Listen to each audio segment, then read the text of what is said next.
Hello, my darlings, and welcome back to my channel. For those of you who are new here, my name is Miranda, and I am the Enchantress of Avalon. So, as you can see, we're in a very different configuration for today's video, and that is because we're at a very different place in my library, but it's where my herb closet is, my herb cabinet. I keep it in my library. I'll explain as we go along.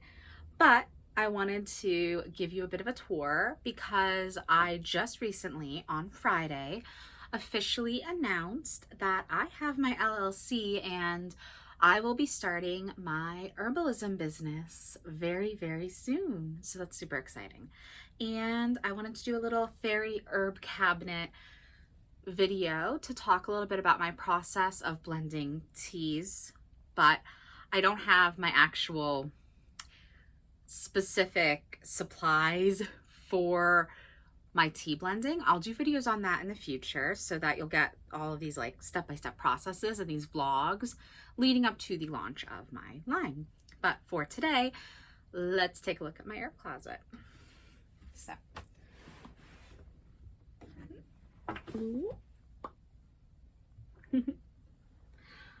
okay, all right, and this is my little elf doll. Her name is Alice. She doesn't live in my herb closet, for the record, my herb cabinet. She just is here because I wanted to have a little extra fairy elements in the video. So I brought Alice into my herb cabinet to kind of be my little buddy as I film here. All right, so as you can see, I have tons of stuff in here. This was actually an armoire that used to have clothes in it back when I lived with my parents, and I've had it since I was a teenager actually. But I repurposed it as an herb cabinet. Well, the top half is an herb cabinet. Books live in the bottom drawers because I have a million books and they need places to live. So let's see.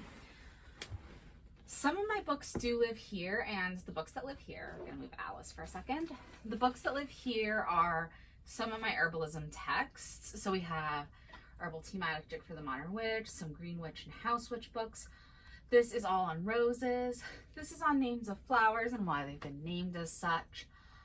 The book Wild Magic, the Druidry Handbook, Old World Witchcraft, the Herbal Alchemist's Handbook, a book on the Ogham, Herbalist Guide to Formulary, which I love. It's a great textbook for budding herbalists like myself. So we have all of those. Then Northeastern Medicinal Plants, great for learning what to forage in my area. Cunningham's Encyclopedia of Magical Herbs, Magical Fairy Plants, and Witchcraft Medicine, which is another great herbalism text. And you can see some bundles of herbs. These are mugwort. I actually have more mugwort that I dried from this year. I just haven't actually gotten it over here yet. But this is the bundle that I've been burning. I burn it to cleanse my space. And mugwort is much better than sage because, well, saging is technically a close practice. And beyond that, white sage is an endangered plant. So mugwort is actually an invasive species of plant. You'll never over forage it. So she's awesome. And she's a very sacred plant. I love mugwort. But internally, mugwort shouldn't be taken if you're pregnant. It's also an abortifacient herb. So yeah. And then we have my tin of loose leaf Earl Grey tea. Earl Grey is my favorite type of black tea. So of course I have it. And I always like to have at least one type of black tea on hand because when I'm reading leaves, I prefer to use black tea. Then we have my little bit of Damiana, which Damiana is a delicious and spicy herb. Don't know how good you can see it, but I have the Latin names for Damiana. She actually has two Latin names, Tunera diffusa or Tunera aphrodisiaca, because it is an aphrodisiac herb. So then my lavender with, of course, again, the Latin name, Lavandula augustifolia. You always want to put Latin names on there to make sure you know what you have. The only ones that don't have labels directly on them are my littler ones. These ones, this is my elderberry. That'd be Sambucus nigra. And of course, these are shaped like mushrooms. I also have my lemon balm. Melissa officinalis is what lemon balm is.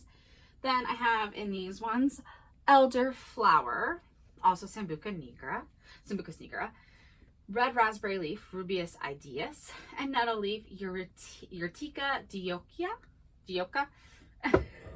I'm bad at the last word of nettle, clearly.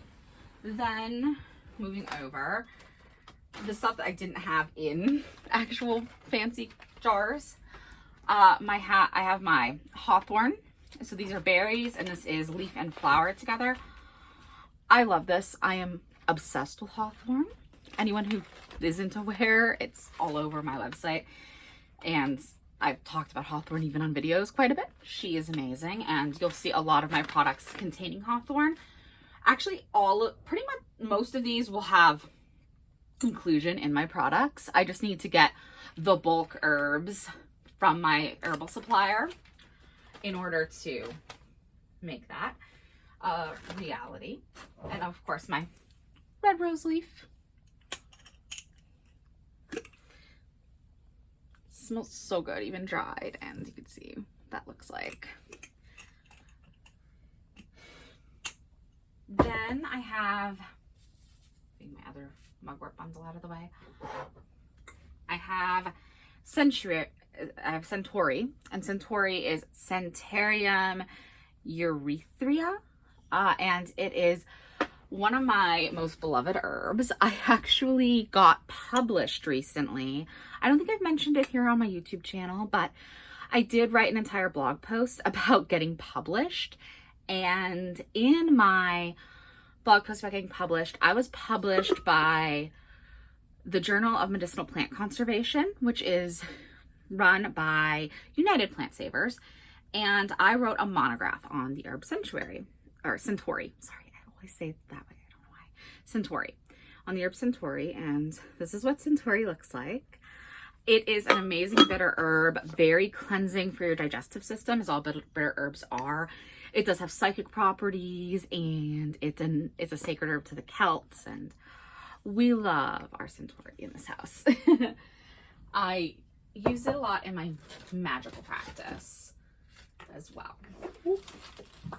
Sorry, Alice. So, this is actually a tea blend I crafted for my husband a while back. So you can see a little bit of what one of my teas looks like. There's a bunch of mugwort in here, so you'll see the mugwort. What is all in here? Mugwort, lavender, rose, and chamomile. I can see the chamomile and the rose. The lavender is really tiny and kind of hard to see, but that's what this special blend I made for Andrew looks like. I'm gonna have her sit a little bit farther down, maybe. No, okay.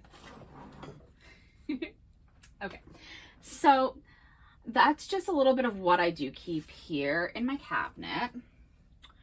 These are things that I always have on hand. I also do always have chamomiles in here and a bunch of other herbs that are in much smaller quantities. Like I have lady's mantle, I have yarrow, blue cornflower. Oh, this is astragalus, and that is my self-heal. Friend of self-heal, I have my blue lotus flower, which is actually a lily, not a lotus. Big surprise, it's actually a lily. And it's a sacred Nile lily flower. And it's, again, an amazingly psychic flower. And I might do that in some specialty tea blends, but it is kind of hard to source and tends to be pretty expensive. But if you just want to buy wholesale lily, some of the best ways to use it is to just literally steep a whole lotus flower, blue lotus flower, which is again a lily technically, in water and then drink it and meditate. Excellent.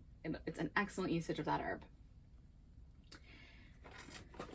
And oh, that's just more of my lemon balm. I couldn't fit it all in here. So let's see. So I think that's about everything I have to show you in my herb cabinet. I hope you've liked this short and slightly chaotic video, but this gives you a little bit of an insight into how I work. I usually come on in here, and when I'm brewing myself a pot of tea, I like to brew myself like a pitcher of tea, which then I cool and I drink it as iced tea the next day, refrigerating it overnight, especially in the hot summer weather. I also will brew myself just obviously single cups of tea. I like to, when I'm doing it for myself, I'll come in here and just kind of intuitively mix things together, but I have like favorite blends, some of which you'll see reflected in my actual wares offered at White Rose of Avalon LLC and under my, what I'm calling my Enchanted Botanicals. And it's just, they're going to be all herbal tea blends for now. I will expand as time goes on, but I'm just very enthusiastic and grateful to be able to be launching in the very near future.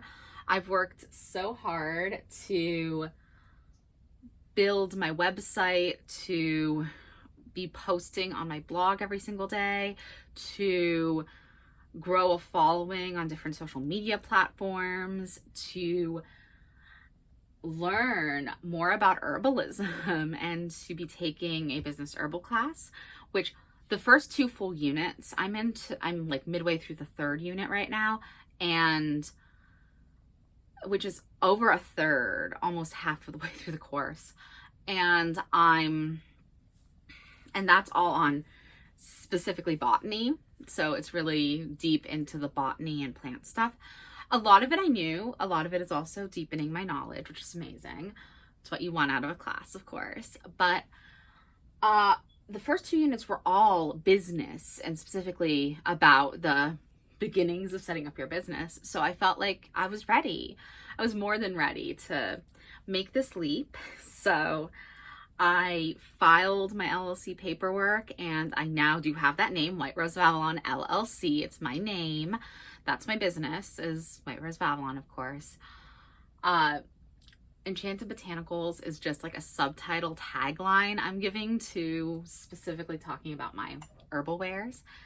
And I hope that everyone joins me in this very fairy and magical herbal way of living, and will be willing to possibly purchase if you're interested in these things.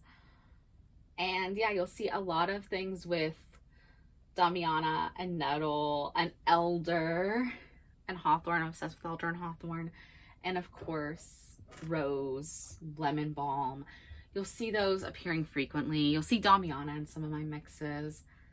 And yes, Centauri will be represented in some mixes, especially psychic ones. So yeah. As long as I can source the herbs, I'll try and get as many of my favorites represented as possible. I hope you've enjoyed this vlog. If you do like this content, especially the fairy aspect of this content, I do have a Patreon, which is Avalonian Rose Fairy Mysteries, which is a fairy mystery community and mystery school. And it has 3 tiers, a $3, a $9, and a $13 tier. And all of that is always linked in the description box below, as is my Discord, which is free to join. And I'll link up my blog post about my business, the first blog post of several, as I'm describing how my business is growing and evolving pre-launch. I'm doing a series of blog posts and a series of videos about that. So the first one gives a timeline of how all this came into being, and it's fun and exciting. So I'll link that down below. I hope everyone has a fantastic week. Bye now.